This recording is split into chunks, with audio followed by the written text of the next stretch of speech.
What's up, YouTube? This is Patrick. Some of you guys know me as Portrait of Sports on Twitter, and I'm going to drop a NBA Eastern Conference standings projection list on how I think the season's going to pan out this year. Uh, First of all, I just want to make it known that I'm a Nuggets fan. Been a Nuggets fan for about, I think, 10 years now on that past season. Uh, I'm going to be as unbiased as I can, be honest, talk about little points like athleticism, coaching, production, going to bring up stats, a little bit of what I've seen with my own two eyes. And this is going to be a pretty long video. I'm going to try to not make any videos in the future be as long as this one. This is the first one, so I hope you guys enjoy it. Uh, to start things off, number one seed in the East. I'm pretty sure that the number one seed in the East is going to be the Chicago Bulls this season. And before you guys start cutting me off and like, oh, he doesn't know what he's talking about, he doesn't like Miami. No, that's not what it is. If you look at the Chicago Bulls roster, they have a backcourt that's primed to be one of the most defensive backcourts in the NBA this year. Derrick Rose and Jimmy Butler. Front court, they have Boozer. Not much you can say about Boozer that's positive, really. But Joakim Noah is a really big bright spot. He's a very good defender, able to react to the ball when they need him to on offense. He can score a little bit in the post. And Boozer has a good post game too, but he's a little bit ineffective at times. And obviously you still have Luol Deng. He's an established veteran, pretty solid small forward in the NBA. And when you look at this Bulls team, the last 2 years that they've been in the playoffs, they've lost to Miami in 5 games. Obviously, last year they played the entire season without Derrick Rose, who's, in my opinion, top 10 NBA player as of right now. And I think that injury really helped them come together as a team, and they were able to adversely battle the Brooklyn Nets. I think Game 4, Nate Robinson just went nuts. He broke Michael Jordan's record for most points in the fourth quarter and overtime. And if you look at the numbers, last time Derrick Rose played, he was averaging 21 points per game, 7 assists, and that was a little bit of a drop off from what he was averaging before. In his MVP season, he averaged 25 points a game, averaged 7 assists that year as well. And another side note for the sake of this video, I know a lot of statistics are going to have like 0.5, 0.6. I'm just going to round them up to the highest number just to be on the safe side, give them the benefit of the doubt, stuff like that. And when you look at this Bulls team, in my opinion, the Bulls are probably the best defensive team in the NBA. They play very good team basketball. They have great chemistry. They spread the ball around. They defend pick and rolls really, really, really well. Coach Thibodeau is a very good head coach. I think, in my opinion, he's the best head coach in basketball. He calls up certain plays that prove to be effective time and time again when the teams need it, even when they have lots of injuries to deal with. The one thing about the Bulls that I'm going to be looking out for is the way Thibodeau manages the minutes. Derrick Rose coming off ACL surgery, and obviously Luol Deng last year had a devastating injury. Actually was life-threatening. He was in a hospital. Joakim Noah hasn't played much this preseason as well, but on the preseason note, I just want to say that the way Derrick Rose has played in the preseason this year is pretty much, I'd say, a sign of things to come, maybe. I don't normally take much stock in the preseason anyway, but he's shooting over 50% from three. He's going off for 20 every other night. And he just looks fluid out there coming off ACL surgery. He's not hesitant. He's attacking the basket. I saw one game where he played against Indiana. He still had the same quickness. Split two defenders into the lane, went straight at Roy Hibbert, got a bucket and one. If he can continue to do that during the season, the Bulls are going to be a very formidable team to play in the playoffs.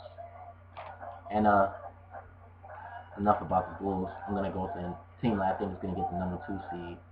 Of course, you can't have the defending Miami Heat, defending champions Miami Heat, any lower than 1 or 2, because they have the best basketball player on the planet, LeBron James. You look at the team, they have Chalmers playing point guard.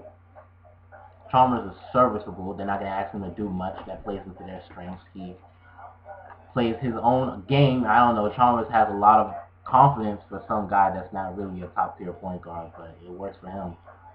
They have Dwayne Wade playing shooting guard. Obviously, Dwayne Wade's top 5 shooting guard of all time. LeBron James going to finish as a top 5 NBA player of all time one day. They have Chris Bosh, top 5 power forward in the game right now. He's still, his numbers have decreased a little bit over the years, but he's still a very good player defensively as well. And in the offseason, they did beef up the team. They weren't complacent. They went out and got new talent. Grabbing Greg Oden out of retirement was pretty huge for them. I saw in the game the other day, he dunked the ball with a lot of force, and he looked pretty good playing 4 minutes, I think. But, there was some concerns I saw on Twitter that they said he had swelling in his knees after limited gameplay. So that's one thing to watch out for. And getting Michael Beasley, athletically it helps them defensively, but Beasley has proven to be an ineffective offensive player. He doesn't take very smart shots. His character off the field, I don't really like to get into that, but he's one of those idiots in basketball that get in trouble with the law instead of focusing on their game. And I'm not really sure if Beasley is what's the word I want to use? I'm not really sure if Beasley is the kind of guy that's going to last over the entire season without getting into an altercation with another player. But maybe Wade recommended him to the head coaching staff. I'm not sure if that's their decision. Maybe they see something in him now that's changed a little bit. And of course, you can't forget Ray Allen. Ray Allen is another year in the NBA. He's not getting any younger. I think he's 35 years old. But last year, he scored 11 points a game and shot 41% from 3, which is that's outstanding, really. And if he can keep playing like that, obviously, Game 6, Ray Allen hit, in my opinion, what is the greatest final shot of all time. Helped LeBron out a lot. Of course, LeBron hit the 3-pointer in the previous possession to set up that stage. But Ray Allen really saved LeBron's ass that night, and he hit that big shot and contested everything. The shot was just amazing. And you look at the numbers from last year, LeBron's averaging 27 points per game, 8 rebounds, 7 assists. D-Wade, 21, 5 and 5. Bosh playing out of position. I understand that it's a little bit hard for him to get rebounds at center, getting 6 rebounds a game, but he's still producing offensively, giving points, playing defense, hustling. Obviously, the big three all need each other. In a playoff series against Indiana, you could tell that they really missed Bosh's presence against their bigs, and they really needed him out there. And to move on a third seed, I think will be Indiana Pacers.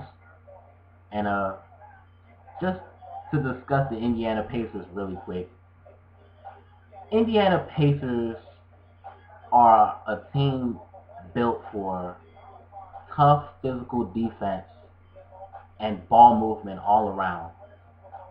There's a lot of perception going around that Paul George can possibly become a next level superstar, could take his team to the NBA championships, average maybe 20 points a game, maybe even in the 25 points per game range.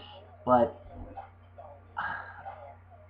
I don't hate Paul George. I don't dislike Paul George. I think Paul George is a really good player. He's rising. He gets better every single season. But I don't think really he's that guy on offense that you can look to carry a franchise.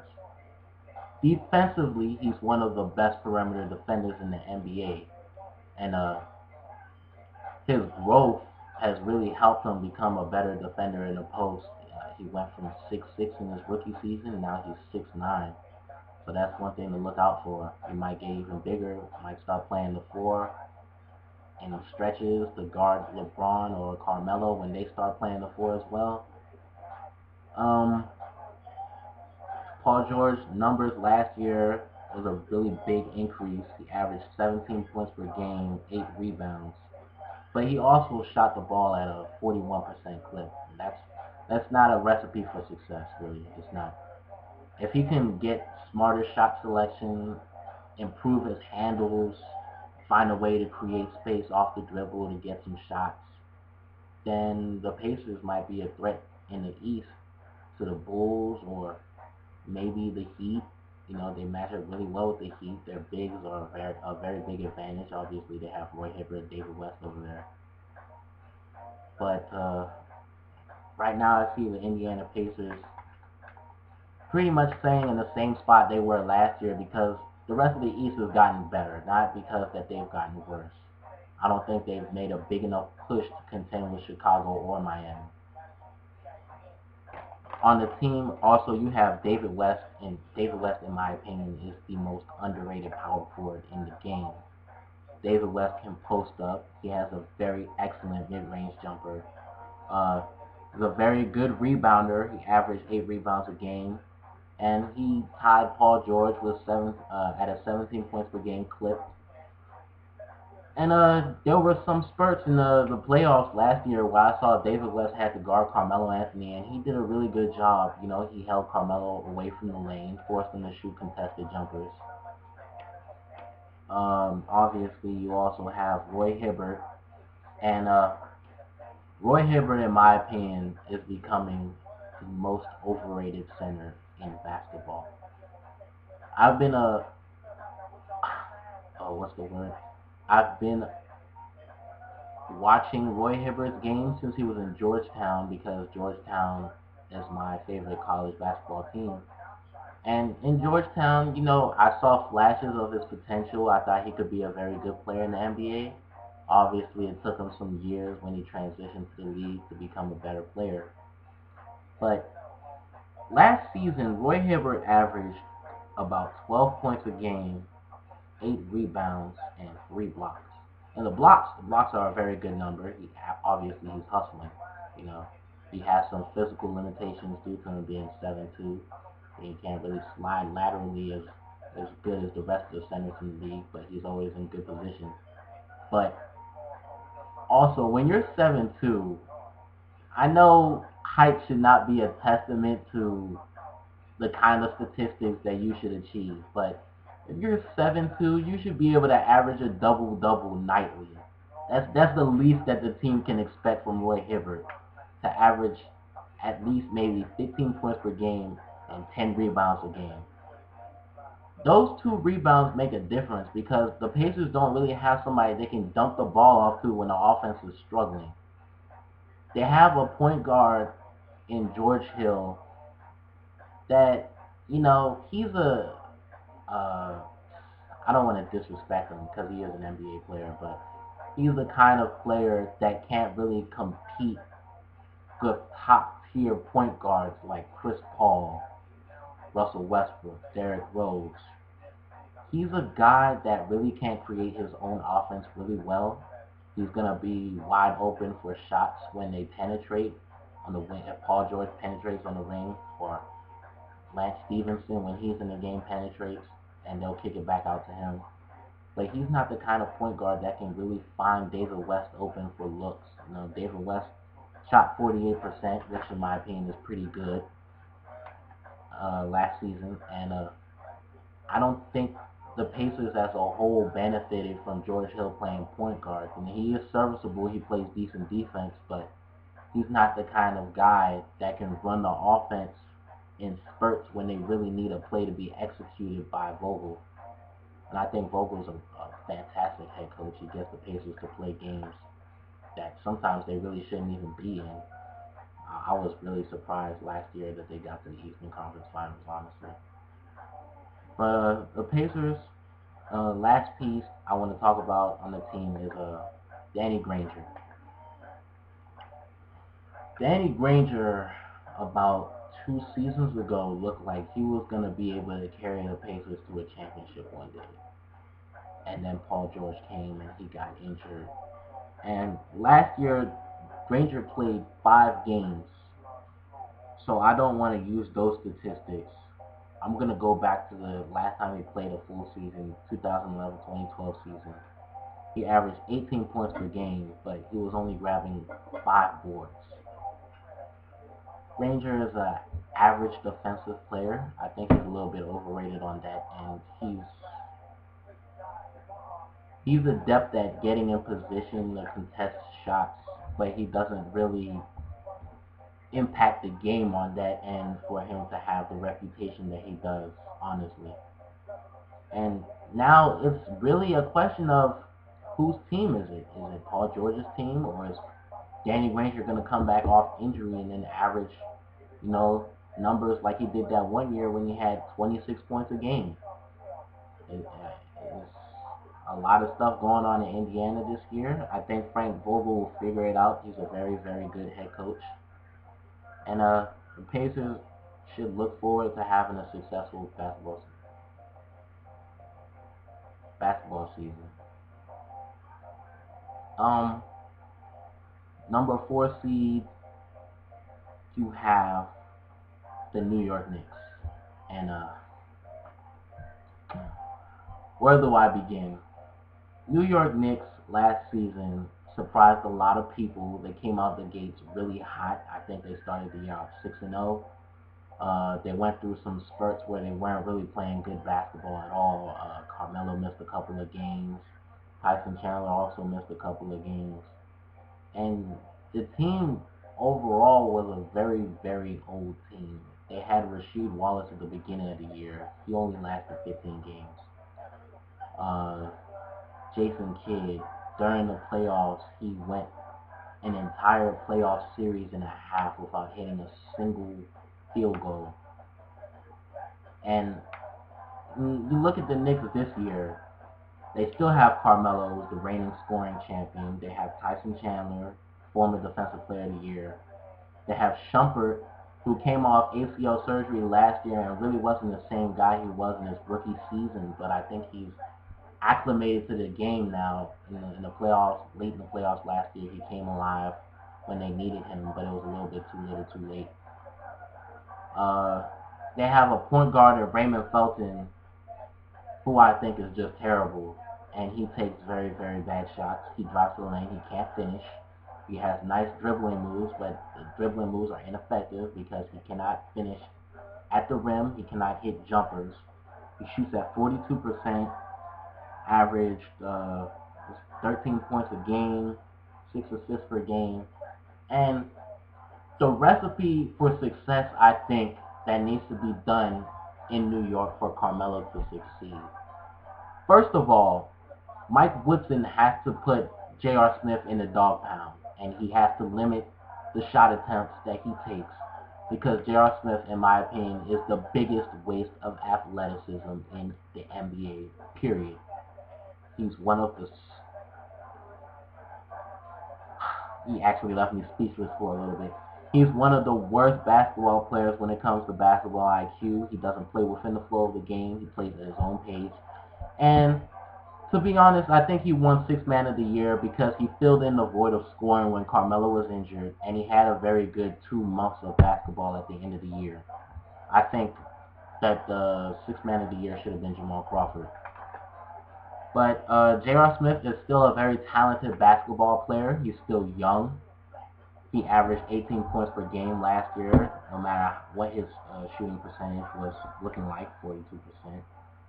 He's a decent rebounder at 5 a game. And, for the Knicks to succeed, Also, Chandler averaged a double-double last year, so that's a good sign. But for the Knicks to succeed, they need a point guard like Carmelo had in Denver, like Chauncey Billups, who can create his own offense and at the same time make the teammates around him better. Because Carmelo's not the kind of player that's going to make his teammates better. He's not like LeBron James. He can't have spurts like Kobe did at the end of last season where he's just going to start dishing out dimes and picking and choosing when he wants to score. In Carmelo's mind, every night he's going to come out there, he's going to put up a lot of points because he thinks that's the void he needs to fill in order for his team to be successful. Before the season started, he said that he's not going to change his game and it's pretty much set in stone. And I don't really have a problem with that because Carmelo is a very good scorer. In my opinion, he has the most complete offensive skill set in basketball. He can post up, he can shoot, he has a mid-range like no other. He implemented that he can shoot the three ball in Mike Woodson's scheme like they needed him to. When he drives to the lane, he's capable of getting to the lane. He might not finish as well as LeBron or Dwayne Wade, Kevin Durant, all those other guys, but he's a very good offensive rebounder when he gets under the basket and he can get his own miss and then put the ball back in the basket. And, he is the reigning scoring champion, so that's not something that you should discard. That's a very big accomplishment. Um, But overall, his game is not tailor-made for making his teammates around him better. He's just the kind of guy that can ease the load off his teammates offensively. And in that Indiana series, it really showed because he had several spurts where he dominated the ball. He didn't give the ball to his teammates if they were open. Sometimes they were open, he did give them. They didn't make the shots, but he didn't really give them enough opportunities, and he gave them a really short window when he gave them the ball. He kind of went into a mode where he felt like if he didn't score every possession, that the team was definitely going to lose, and that didn't help the cause. Uh, Obviously, Game 6, he came out red hot. I don't know where that came from. During the playoffs, Carmelo had a shoulder issue. I'm aware that he tore his shoulder labrum against Boston, I think, in Game 6. But that's not an excuse for the way that he played. He didn't dish the ball out. He didn't shoot at a very good field goal percentage. And Paul George, obviously, he played very good defense on Carmelo for much of the series. And Roy Hibbert was there for help defense if Carmelo got past him.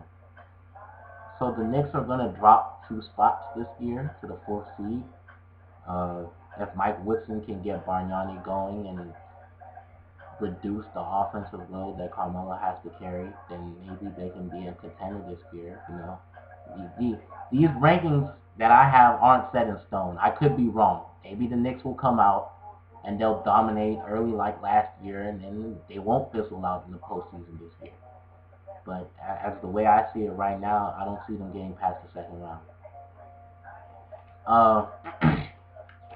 5th seed in the Eastern Conference. I know a lot of people are probably wondering how I have the Brooklyn Nets at only the 5th seed. And, Brooklyn Nets this offseason, they went out and they got Paul Pierce, Kevin Garnett, and Jason Terry from the Celtics. Now, last season, Paul Pierce and Kevin Garnett, when they played the New York Knicks in the postseason, did not play very good basketball. Obviously, they didn't have Rajon Rondo running point guard to have them get easier looks, and they had to carry the team. But Avery Bradley did a very serviceable job filling in for Rondo, and he actually played better defense than Rondo has played last season. But when you look at this team, they've got Pierce, who's 35 years old. Garnett, I think, is 36 years old. Joe Johnson is 32 years old. Jason Terry is 35 years old. This team is really screaming championship or bust right now. Last season, Darren Williams really wasn't himself. He averaged 19 points per game, 8 assists, and shot at 44%. This team, I'm not sold on this team at all. They have uh, the resume and they have the matchup on paper that's gonna make people squirm a little bit before they play them. But by the time the postseason rolls around, I'm pretty sure that Pierce and Garnett are gonna be worn down like they were last season. And they're gonna look like guys that should have just retired after that last time they went to the finals in 2010, or maybe let me give them the benefit of the doubt when they lost to the Miami Heat in 2011. No, not 2011. Last what season? 2012. My apologies. And this team obviously they still have Brook Lopez. Lopez is relatively young. He averaged 18 points per game last year. He's one of the best offensive centers in the game, but he's not really a force defensively. And it's going to be interesting to see if they put Garnett at center or Lopez, because Garnett is more of a force defensively than Lopez is. But there's going to be spurts during the season where they're going to play back-to-backs, and I think Jason Kidd might have them not playing those back-to-back games. They'll play one night, miss the other night. There are going to be stretches where they play 3 games in 4 nights, or 5 games in 7 nights.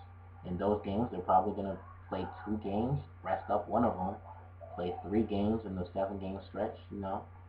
And by the time the postseason rolls around, like I said again, they're not going to be able to contend, and they're not going to be able to beat the New York Knicks. I think the Knicks just look like the better team on paper, in my opinion. I could be wrong. Maybe the Nets come out this season, they get a top 3 seed, they contend. But as of right now, I'm not sold. Number 6 seed. I'm actually hoping that this ends up being true. The number 6 seed is going to be, in my opinion, the Cleveland Cavaliers. Kyrie Irving is developing at a rapid pace, and he's becoming one of the best point guards in basketball. Uh, he has a very, very good offensive skill set. I've seen him post up, which is astounding for a point guard at his age. He has a 3-point jumper that's very, very effective. He shoots the mid-range off the dribble better than most players in the NBA already at his age. And he's a little bit of a liability on defense. It happens when you play on bad teams. You're not committed to stopping the opposing team as much as you are to trying to outscore them. But this team, they have a lot of talent coming in this year. Obviously, Dion Waiters is returning. Last year, Dion Waiters averaged 15 points per game. He shot at a 41% clip, but that's to be expected from rookies. He's going to get better from that. They have Anthony Bennett coming in, and Anthony Bennett was a very good player in college. I didn't get to see him play, but looking at his numbers, it looks like he was very effective. Shot over 50%, scored 16 a game, got 8 rebounds, which is a good sign because they're going to need that. They have Andrew Bynum coming in. Andrew Bynum obviously missed the entire season last year. So like I did with Rose and Granger, I'm going to look at his numbers from last time he played. Bynum averaged 18 points per game, 11 rebounds, and 2 blocks when he played with the Lakers in 2011. And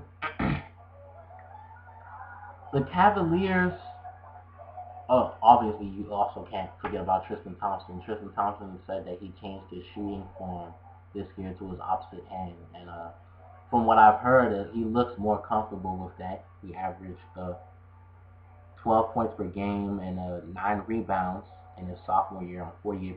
He's been improving. He jumped from 48% from the 43% that he had in his rookie year, so that's a very good sign.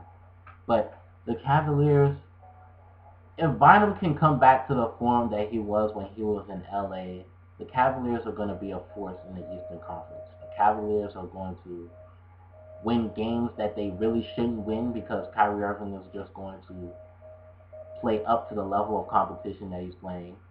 But they're also going to lose some close games. They're going to have a couple of letdown games because they're still a young team, obviously. And if they get in the playoffs, based on the chart that I have here, they're going to be playing Indiana. And I want to see how they respond to playing a tough defensive team that's not going to allow them to get easy looks at the basket. Uh, Mike Brown is coming back as the Cleveland head coach. I think his offensive system is going to be able to benefit Kyrie and his ball usage rate and allow him to facilitate at a higher rate now that he has more offensive talent coming in. Seventh seed in the West, seventh seed in the East, in my opinion, is going to be the Washington Wizards.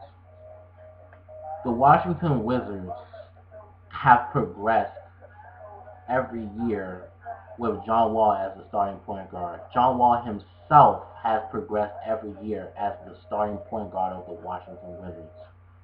Last year, his numbers were identical to Deron Williams in almost every facet.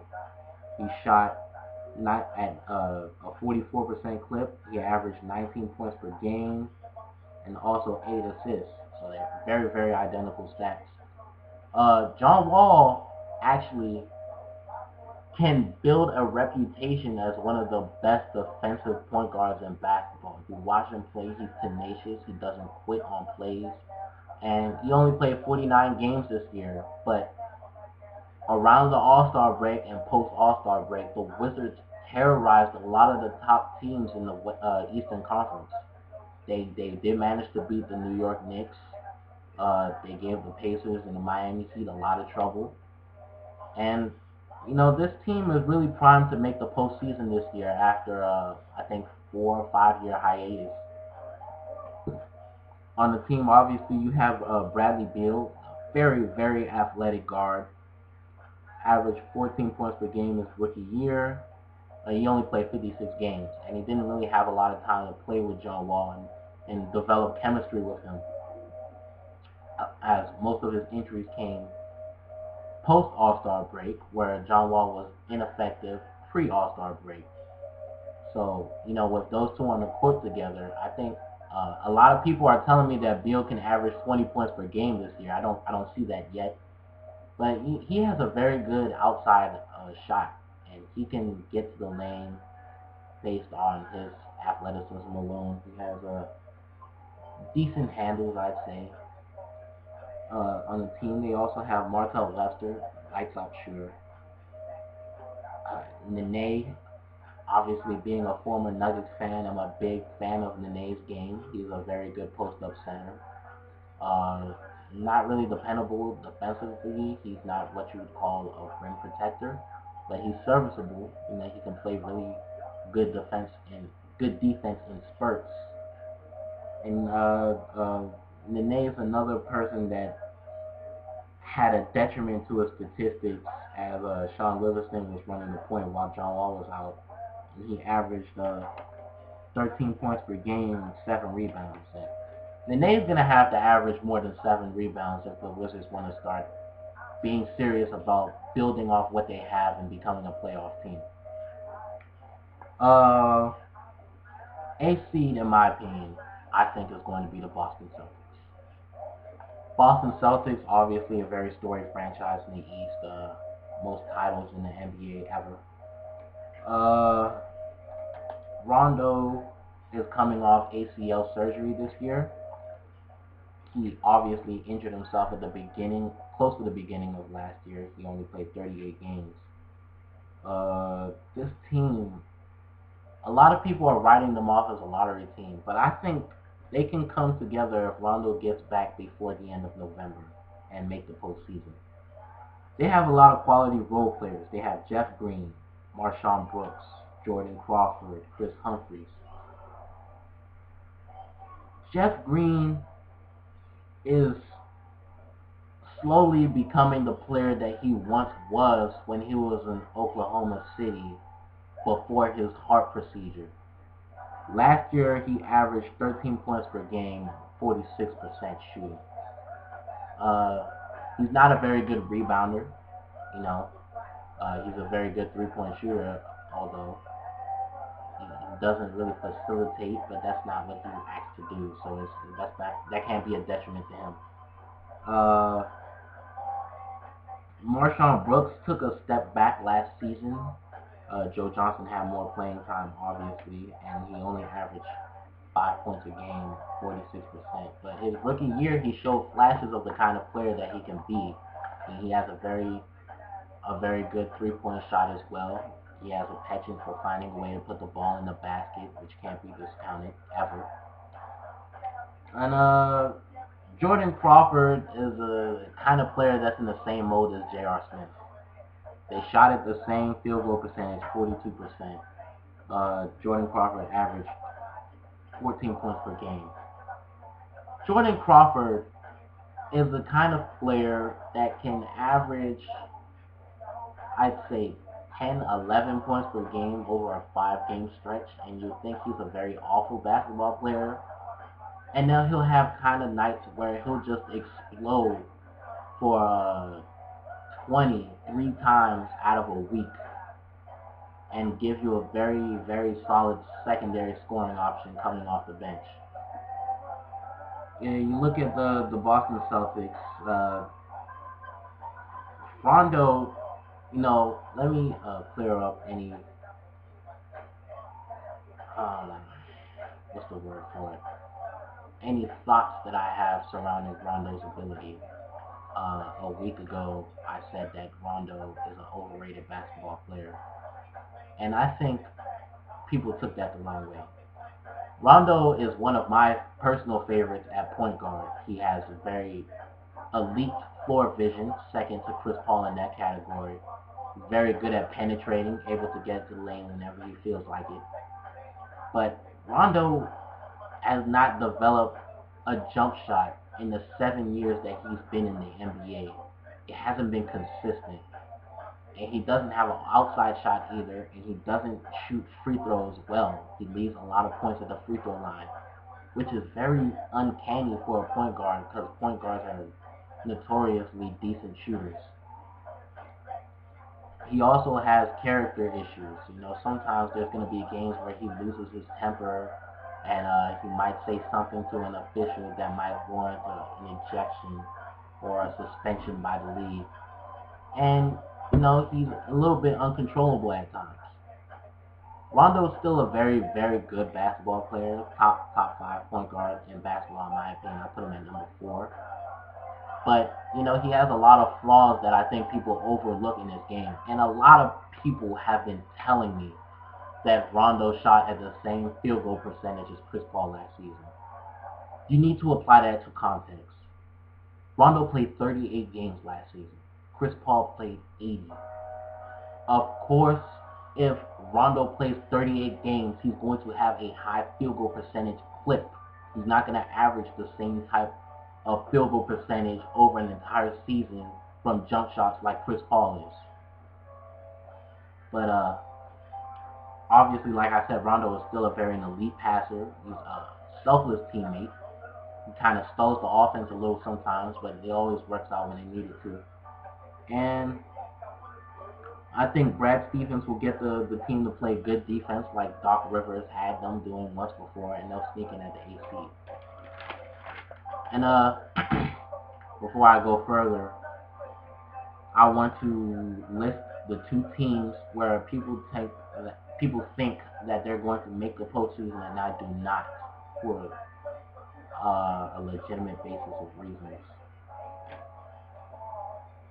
The Detroit Pistons. I think they're going to miss the postseason this year. Detroit Pistons have Brandon Jennings, Josh Smith, Greg Monroe, Andre Drummond. In my opinion, this is a train wreck that is waiting to happen.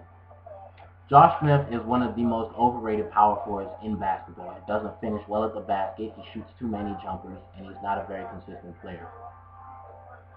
Brandon Jennings is a liability on defense because he has a habit of ball watching. Instead of playing defense, he looks at the ball and goes for steals too many times, and he gets burned a lot. He has long arms, but he doesn't put them to use, and he does not facilitate at a rate that justifies the usage rate that he has as a point guard. Last year he played with Monte Ellis, and I think the the 7 assists that he averaged were a little bit force-fed because Jennings and Ellis played a two-man game constantly and force-fed each other the ball and got a lot of open looks sometimes. And that led to his stats being inflated on the assist category. They had pieces in Milwaukee like Larry Sanders, who's developing into the best blocking center in basketball. Luke Richard and Bamute, who's a very good defender. But this team is just a train wreck waiting to happen. Greg Monroe obviously is a very, very good basketball player. He got an all-star recommendation last year. He averaged 16 points per game, basically a double-double on 48%, which is really good for a second-year player. No, he's a third-year player, I believe. Yeah, he's a third-year player. I apologize. And Andre Drummond, as a rookie, averaged 8 and 8 on 60% shooting. It's outstanding. And you know, the Pistons, they've kind of shot themselves in the foot now because they have Smith, Monroe, Drummond, all three players that occupy the same space on the floor, and it's gonna stunt Drummond's growth. And I don't like the makeup of that team. They have their head coach Cheeks. I think he was a assistant coach for Oklahoma City. That's not a good sign. Oklahoma City doesn't win plays ever. And you know, this team is not very. They're not built to be a postseason team. They're not going to be built to beat a lot of top 8 teams in the Eastern Conference, and I think they're going to fall short of the postseason. Last but not least, you have the Toronto Raptors as an honorable mention as well. Toronto Raptors have Rudy Gay, DeMar DeRozan, and Terrence Ross. Those three players right there are some of the most athletically gifted basketball players that I've seen in basketball on one team in a long, long time. But Rudy Gay has so many stretches where he tries to, I'd say he has a lot of confidence, so he tries to play above what he is. And, you know, it's not serviceable sometimes to the team, and it hurts the offense. Last year he averaged 18 points per game on 41% shooting, which is very, very bad. Obviously he has a very good mid-range jump shot, but he relies on it way too much when he's better off attacking the rim. DeMar DeRozan has improved a lot since he's coming to the NBA. He's more than just a dunker. He's shown that. He's able to shoot the ball. He averaged 18 points per game on 45%. Not that bad. They also have Terrence Ross. Terrence Ross had a decent rookie season. Another athletically talented person. 6 points per game, 41%. But he's a rookie. Obviously, he's going to become a little bit better than what he's shown. And they've picked up Tyler Hansbrough this year. Tyler Hansbrough is one of the players in the NBA that I actually dislike the most. He had that one moment where he dunked on Jerry Stackhouse and he yelled "weight room," and it was a little bit funny, but you know, you can't disrespect NBA veterans like that. He had several plays, the dirty plays against Miami, making people bleed with his elbows. Last year he tried to punk Birdman, and Birdman wasn't having any of that. But this team with Kyle Lowry as point guard, I don't see them making a postseason unless Rudy Gay improves, takes better shots, facilitates the ball more if he wants to dominate the ball like he's been doing since he's been in Toronto.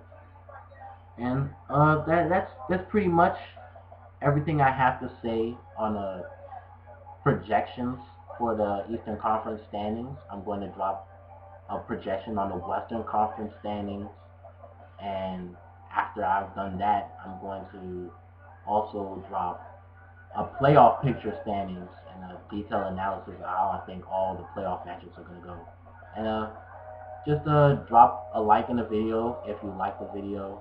If you have any questions or you want to start a debate, leave a comment on my YouTube comment under the video, or mention me on Twitter at Portia of Sports.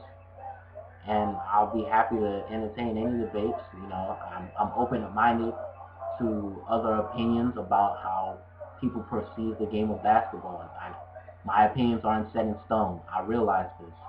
I can always learn something more from others. But I hope you enjoyed my opinions on what I think the Eastern Conference is going to look like this year, and look forward to dropping more videos for you guys.